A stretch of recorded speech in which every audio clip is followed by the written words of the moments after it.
शिक्षा नीति पर आप प्रधानमंत्री नरेंद्र मोदी को सुन रहे थे और अब आइए आपको आज हम एक बहुत ही प्रेरणा देने वाली खबर दिखाने वाले हैं। जब आप ठान लेते हैं तो फिर कुछ कर भी दिखाते हैं। ऐसा ही किया है दिल्ली की ऐश्वर्या शिवरान ने। यूपीएससी परीक्षा में पहली बार में ही पूरे भारत में उन्होंने 13वां स्थान प्राप्त कर इतिहास रच दिया है। पहले आप रिपोर्ट देखिए और फिर ऐश्वर्या खुद होंगी हमारे साथ और उनसे हम बातचीत करेंगे। हर तरफ सितारों की जगमगाहट, मिस इंडिया का मंच और लाल और पीले रंग की ड्रेस में मुस्कुराकर जजों को प्रभावित करने की कोशिश। Contestant number 2, Aishwarya Sharon from New Delhi. Delhi की ऐश्वर्या शिवरान ने मिस इंडिया 2016 की फाइनलिस्ट बनकर उस वक्त लोगों का दिल जीत लिया था। बॉलीवुड सुपरस्टार शाहरुख खान के साथ मंच साझा करते हुए नजर आई थी ऐश्वर्या शिवरान।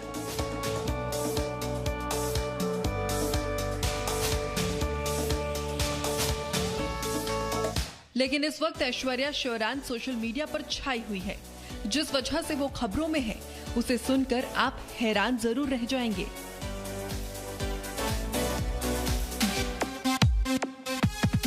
ऐश्वर्या की सोशल मीडिया पर ब्यूटी विद इंटेलिजेंस कहकर तारीफ हो रही है। ऐसा इसलिए हो रहा है क्योंकि मंगलवार को यूनियन पब्लिक सर्विस कमीशन यानी यूपीएससी की सिविल सर्विस परीक्षा के नतीजे आए हैं। यूपीएससी सिविल सेवा परीक्षा में ऐश्वर्या ने 93 रैंक हासिल की है। ऐश्वर्या दिल्ली के श्रीराम कॉलेज ऑफ कॉमर्स की स्टूडेंट रही है। ऐश्वर्या ने यूपीएससी की तैयारी के लिए सोशल मीडिया 2018 में छोड़ दिया था। साइंस की पढ़ाई करने वाली ऐश्वर्या ने अपनी इच्छा शक्ति के दम पर ये मुकाम हासिल किया है। उनके पिता colonel Ajay Kumar NCC Telangana battalion के कमांडिंग ऑफिसर हैं। ऐश्वर्या की मां ने पूर्व मिस वर्ल्ड और एक्टर ऐश्वर्या राय के नाम पर उनका नाम रखा था। ऐश्वर्या ने कहा कि मेरी मां अभी भी मुझे मिस इंडिया बनते हुए देखना चाहती है। वैसे मैं मिस इंडिया के 21 फाइनलिस्ट में चुन ली गई थी, लेकिन मेरा हमेशा से प्रशासनिक सेवा में जाना एक सपना था। मॉडलिंग मेरी हॉबी है और सिविल सर्विसेज मेरा जुनून है। ऐश्वर्या ने जिस तरह से मॉडलिंग से सिविल सर्विसेज का सफर तय किया वो किसी को भी प्रेरणा से भर देने के लिए काफी है। ऐश्वर्या ने बताया कि मैंने यूपीएससी के लिए कोई ट्यूशन या कोचिंग नहीं लिया था। मॉडलिंग करियर से थोड़ा ब्रेक लेकर मैंने सिविल सर्विसेज एग्जाम की तैयारी शुरू कर दी। पढ़ाई पर फोकस करने के लिए अलग अलग रास्ते निकाले, जैसे पढ़ते वक्त फोन स्विच ऑफ रखा और सोशल मीडिया से दूरी बना ली, लेकिन बचपन से गहन अध्ययन काम आया। ऐश्वर्या की कहानी हौसलों से मंजिल हासिल करने के हुनर की कहानी है। इसीलिए जी न्यूज लगातार आपको ऐसी प्रेरणा देने वाली खबरें दिखाता रहता है। ब्यूरो रिपोर्ट, जी मीडिया। तो ऐश्वर्या का नाम उनकी मां ने फिल्म एक्टर ऐश्वर्या राय के नाम पर रखा था। आपको दो तस्वीरें हम इस वक्त दिखा रहे हैं। ये दो तस्वीरें देखिए आप। ऐश्वर्या राय मॉडलिंग की दुनिया से फिल्मों में आई थी। जी हाँ, ऐश्वर्या राय बच्चन की बात कर रहे हैं, बॉलीवुड कलाकार। लेकिन ऐश्वर्या शिवरान मॉडल से आईएएस बन गई हैं। तो ये सफर उनका कैसा रहा है, ये दो तस्वीरें आपके सामने। मॉडल से एक्टर बनी ऐश्वर्या राय बच्चन और दूसरी ओर आप देख रहे हैं ऐश्वर्या की तस्वीर मॉडल से आईएएस। और ऐश्वर्या इस वक्त हमारे साथ हैं। ऐश्वर्या, ये मॉडलिंग करते करते आप तो पूरे देश की रोल मॉडल बन गए। सबसे पहले तो आपको बहुत बहुत बधाई। और ये मॉडलिंग से सिविल सर्विसेज के एग्जाम, यूपीएससी की परीक्षा, ये कोई सोच नहीं सकता है। ये कैसे आपने ये सफर तय किया? जी देखिए, बहुत से लोग अभी मेरी स्टोरी जो पढ़ रहे हैं वो काफ़ी प्रेरणा ले रहे हैं। वो सोच रहे हैं कि अचानक से ऐसा 360 डिग्री टर्न कैसे हुआ। लेकिन मेरे लिए एक बहुत ही सिंपल सी जर्नी रही है। वो ये है कि अपने पैशन को फॉलो करो, जो आपका अल्टीमेट गोल है उसको ध्यान में रखो, and at the same time जो अपॉर्चुनिटीज़ मिले उसे लेते रहो। तो जब मैं अपने कॉलेज में गई, जब मुझे मॉडलिंग ऑफर्स मिले, जब मुझे मिस इंडिया में पार्टिसिपेट करने का मौका मिला, तब मैंने किया। और जब मैं ग्रेजुएट हो गई, जब मैं इस सिविल सर्विसेज के लिए एलिजिबल हो गई, तो फिर मैंने अपने सिविल सर्विसेज करियर पे ध्यान दिया और पूरी लगन से अपनी मेहनत की। जी, लेकिन यूपीएससी परीक्षा जब हम सुनते हैं ये शब्द तो बहुत ही भारी भरकम आपको पढ़ाई करनी पड़ती है, संघर्ष करना पड़ता है और बहुत ही आपकी डिटर्मिनेशन बहुत स्ट्रांग होनी चाहिए, स्ट्रांग विल पावर होनी चाहिए और जो फोकस है आपका वो बहुत इंपॉर्टेंट हो जाता है। तो ये जो अब आप परीक्षा के लिए आपने तैयारी करनी शुरू की और जिस तरह के बैकग्राउंड आपका रहा मॉडलिंग का, उसके बाद ये जो 360 डिग्री टर्न आया, इसके लिए आपने कैसे तैयारी की? क्योंकि आसान नहीं होता है जब आप एक लाइमलाइट में रहने की आपको आदत हो जाती है। मॉडलिंग जैसे शोबिज से अगर आप जुड़े हुए हैं तो एक उसकी आदत हो जाती है कि लोग आपको देख रहे हैं, आपको कई बार वो आपकी प्रशंसा करते हैं, और उससे दूर आप बिल्कुल एक अलग फील्ड में आप जब जाते हैं तो आपको अपने दूसरे और चीज़ों से कट ऑफ होना पड़ता है और फोकस सिर्फ पढ़ाई पर होना होता है। वो कैसे किया आपने? जी देखिए, मुझे ऐसा लगता है कि जिस तरह से मेरी परवरिश हुई है, मेरे माता पिता ने मेरे को और मेरे भाई को एक ही चीज़ सिखाई है कि अपने लक्ष्य से कभी मत भटको। जो हमने तुम्हें वैल्यू संस्कार दिए हैं उसे मेंटेन रखो। जिस भी करियर में तुम जाओ उसमें अपना नाम कमाओ, उसमें पूरी मेहनत लगाओ। तो जब मैं मिस इंडिया से आई, हाँ शुरू में मुझे कॉलेज में काफ़ी अटेंशन मिली, लेकिन मेरे लिए वो एक आम जिंदगी वापस से शुरू हो चुकी थी। क्योंकि मैं मिस इंडिया से जो सीखना चाहती थी, जो कॉन्फिडेंस गेन करना चाहती थी, वो मैंने किया और उसके बाद मैं आगे बढ़ी। क्योंकि मेरे मन में हमेशा से यही था कि मुझे एक सिविल सर्वेंट बनना है। तो जब मैंने ये स्विच किया, थोड़ा आसान, बिल्कुल आसान नहीं था शुरू में तो, क्योंकि अचानक से आप एक ग्लैमरस वर्ल्ड से एक आई वुड से यूपीएससी केव के अंदर एंटर करना चाहते हैं जहाँ पे आपको कोई डिस्टर्ब ना करे। बट इसके लिए तभी मैंने फिर सोशल मीडिया और बाकी जो डिस्ट्रैक्शन थे उनको धीरे धीरे अपनी ज़िंदगी से हटाया। जो चीज़ें मैटर करती थी, जो प्रायोरिटी थी, उससे इम्पोर्टेंस दी, और तभी फिर आप एक लाइन पकड़ सकते हैं। जी बिल्कुल, जैसा आप बता रही हैं कि ग्लैमर वर्ल्ड से आते हैं तो बिल्कुल अपने आप को कट ऑफ करना होता है, और सोशल मीडिया से आपने बिल्कुल दूरी भी बना ली, क्योंकि फ़ोन से आप बहुत ज़्यादा अट्रैक्ट भी होते हैं कि उस पर आप देखें क्या चल रहा है क्या नहीं, और उसको स्विच ऑफ करना, कट ऑफ कर देना अपने आप को। ये आप, और अब तो आप सोशल मीडिया में एक बार फिर से सुर्खियों में हैं ऐश्वर्या। जी, एक तो मैं आपके चैनल के माध्यम से ये सभी दर्शकों को बताना चाहूँगी कि अभी प्रेजेंटली मैं किसी भी सोशल मीडिया प्लेटफॉर्म पर नहीं हूँ। बहुत से फेक हैंडल्स मेरे नाम से शुरू हो रहे हैं, तो प्लीज़ आप इस चीज़ को ध्यान रखिए। रही बात जब आप सोशल मीडिया से हटते हैं, तो ये एक इंडिविजुअल चॉइस है।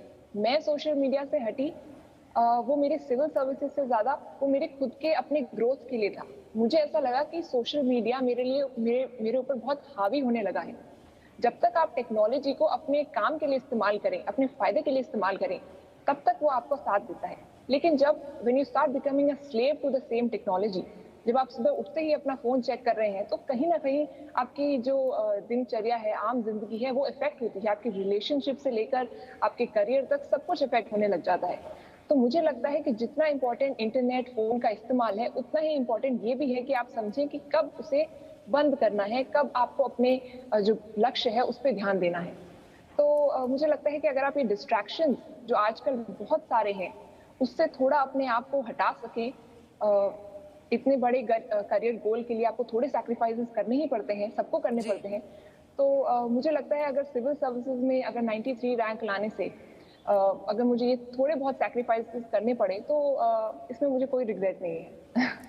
जी बिल्कुल, संघर्ष करना पड़ता है, सैक्रिफाइस करनी पड़ती है, तपस्या करनी पड़ती है, और तब जाकर आप अपनी मंजिल पर पहुंच पाते हैं।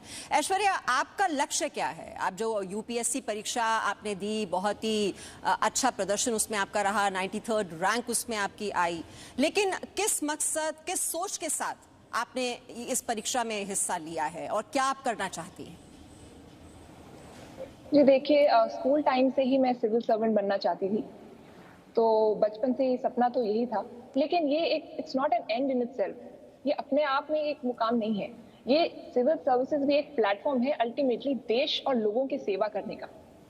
तो मुझे ऐसा लगता है कि अगर मैं एक सिविल सर्वेंट बनूं, अगर मुझ में मेरे पास इतनी पावर है कि मैं डिसीजन पॉलिसी मेकिंग और डिसीजन मेकिंग में कंट्रीब्यूट कर सकती हूँ, लोगों के लिए कुछ कर सकती हूँ, तो वही मेरा अल्टीमेट सपना है कि हर लड़की को ये चॉइस मिले, हर लड़की आगे बढ़े। और एजुकेशन एंड वुमेन एम्पावरमेंट, ये एक ऐसे कॉजेज हैं जो मेरे दिल के बहुत ही करीब हैं। तो अगर मुझे मौका मिला तो मैं इन पे सबसे पहले फोकस करना चाहूंगी। जी, आपके लिए आदर्श कौन है जिसका आप अनुसरण करना चाहेंगी? जी देखिए, अगर मैं घर की बात करूं तो मेरा जो छोटा भाई है वो मेरे लिए आदर्श है। उम्र में तो मुझसे छोटा है, लेकिन आई थिंक समझदारी में वो मुझसे काफी बड़ा है। वो क्रिकेट खेलता है, उसकी भी एक अलग ही फील्ड है, लेकिन उसने भी अपने क्रिकेट और पढ़ाई को जिस तरह से बैलेंस किया, मुझे उससे बहुत कुछ सीखने को मिलता है। और बाकी अगर मैं किसी फेमस पर्सनालिटी की बात करूं तो इट इज किरण बेदी जी। उन्होंने जो मुकाम हासिल किया है, मुझे लगता है कि हर सिविल सर्वेंट के लिए वो एक उन्होंने बार इतनी हाई सेट की है कि मेरा ये सपना है कि कभी मैं भी उस मुकाम पर उस नाम उनकी शख्सियत की वो कौन सी खूबियां हैं जिनसे आप प्रभावित हुई?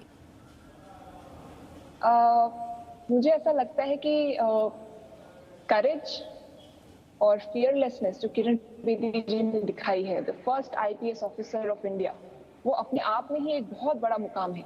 ऐसे समय पर जब लड़कियों को घर से बाहर निकलना भी मुश्किल होता था, उन्होंने एक ऐसी सर्विस ज्वाइन की, एक नई करियर फील्ड उन्होंने सब लड़कियों के लिए एक उनको एक अलग डायरेक्शन दी कि ये भी एक महिला एक ये भी कर सकती है।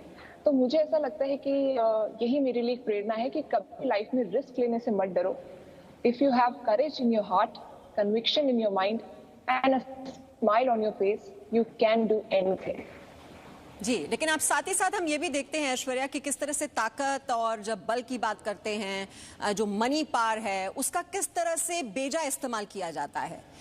बहुत से लोग ऐसे ब्यूरोक्रेट्स और ऐसे आपको मिलते हैं, हर महकमे में इस तरह के लोग रहते हैं जो कि उसका गलत इस्तेमाल करते हैं।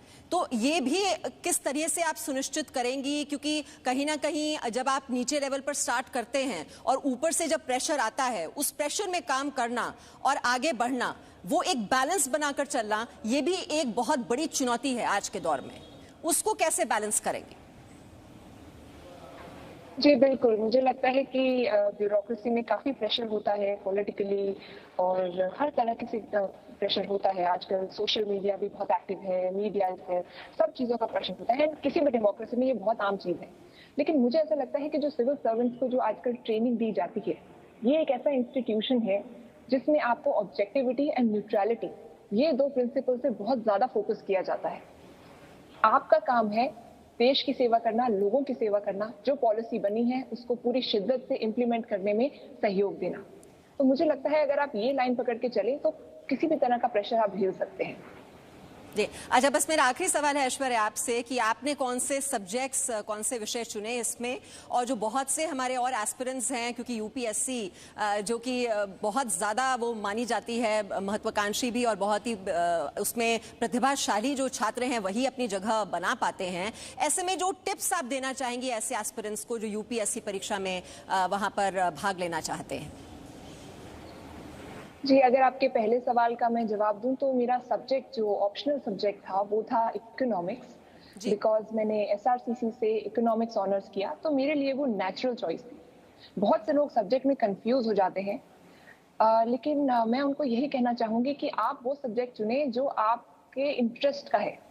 अगर आपका उसमें बैकग्राउंड है तो और भी अच्छा है, लेकिन आपका अगर किसी सब्जेक्ट में इंटरेस्ट नहीं है और आप सिर्फ ये सोच के कर रहे हैं कि आजकल ये सब्जेक्ट ट्रेंडिंग है या इसमें ज्यादा मार्क्स आते हैं, तो शायद आपको थोड़ी कठिनाई झेलनी पड़े, बिकॉज यूपीएससी एक बहुत ही लंबा एग्जाम है, आपको कम से कम 1-2 साल लगते हैं। और अगर आप कोई ऐसा सब्जेक्ट चुन लें जिसमें आपकी रुचि नहीं है, तो आप थोड़े दिन पढ़कर उसको आपका मन नहीं करेगा फिर। तो आप ऐसा सब्जेक्ट चुने जिसको पढ़ने में आपको मजा आता है। मुझे पूरा यकीन है कि यूपीएससी जो है हर सब्जेक्ट को उतनी ही इम्पोर्टेंस देता है। तो ये एक बहुत ही इंक्लूसिव एग्जाम है। इट डजंट मैटर आप कौन सा सब्जेक्ट चूज करें, एज लॉन्ग एज आप पूरे कंसंट्रेशन के साथ, पूरे फोकस के साथ एंड एक प्लान अप्रोच के साथ उसे पढ़ें। जी, मुझे लगता है पैशन और कंसिस्टेंसी ये की वर्ड्स हैं, और किसी भी आप क्षेत्र में जाएं और कामयाबी हासिल करने के लिए वो जो फर्म डिटर्मिनेशन होनी चाहिए, दृढ़ निश्चय अगर आपका है, आप मेहनत करते हैं, तपस्या करते हैं, तो आप ज़रूर सफल होते हैं। और आप तो एक लिविंग एग्जाम्पल हैं हमारे सामने। मॉडलिंग से ये आईएएस का जो सफ़र आपने तय किया है, बहुत बहुत बधाई आपको ऐश्वर्या, और हमारी ओर से बहुत बहुत शुभकामनाएं। धन्यवाद। बहुत बहुत Presenting V News app available on Google Play and App Store. Download it now.